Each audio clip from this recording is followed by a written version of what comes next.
Joel 2. Blow the trumpet in Zion. Sound the alarm on my holy hill. Let all who live in the land tremble.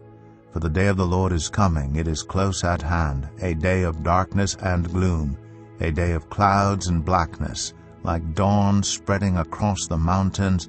A large and mighty army comes, such as never was in ancient times, nor ever will be in ages to come. Before them fire devours, behind them a flame blazes. Before them the land is like the Garden of Eden, behind them a desert waste. Nothing escapes them. They have the appearance of horses. They gallop along like cavalry, with a noise like that of chariots. They leap over the mountain tops like a crackling fire consuming stubble, like a mighty army drawn up for battle. At the sight of them nations are in anguish. Every face turns pale.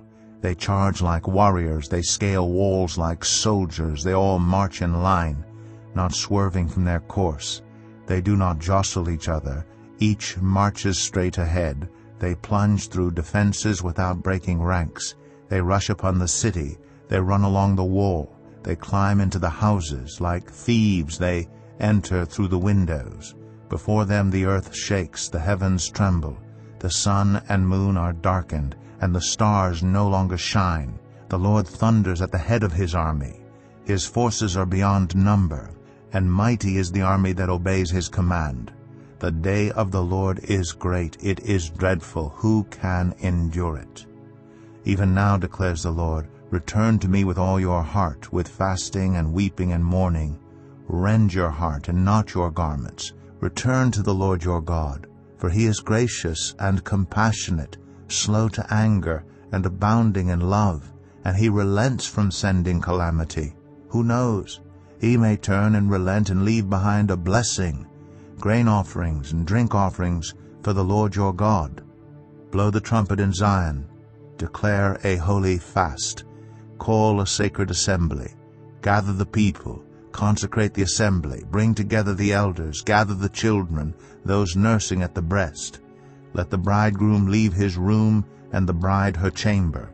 Let the priests who minister before the Lord weep between the portico and the altar. Let them say, spare your people, Lord. Do not make your inheritance an object of scorn, a byword among the nations. Why should they say among the peoples, where is their God? Then the Lord was jealous for his land, and took pity on his people. The Lord replied to them, I am sending you grain, new wine, and olive oil, enough to satisfy you fully. Never again will I make you an object of scorn to the nations. I will drive the northern horde far from you, pushing it into a parched and barren land. Its eastern ranks will drown in the Dead Sea, and its western ranks in the Mediterranean Sea, and its stench will go up, its smell will rise.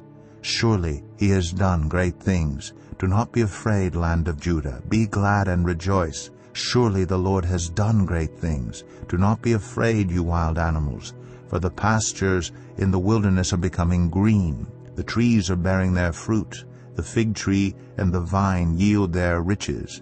Be glad, people of Zion. Rejoice in the Lord your God, for he has given you the autumn rains, because he is faithful.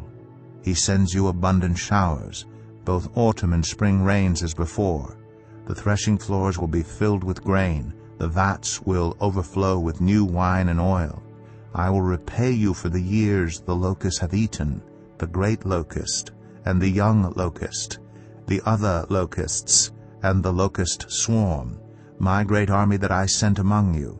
You will have plenty to eat until you are full, and you will praise the name of the Lord your God, who has worked wonders for you. Never again will my people be shamed.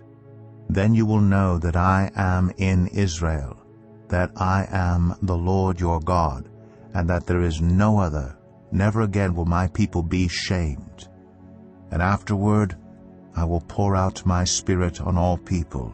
Your sons and daughters will prophesy, your old men will dream dreams, your young men will see visions.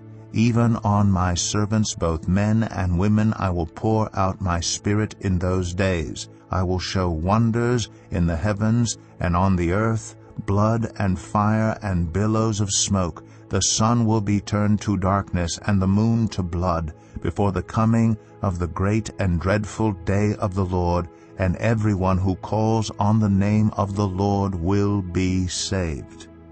For on Mount Zion and in Jerusalem there will be deliverance, as the Lord has said, even among the survivors whom the Lord calls.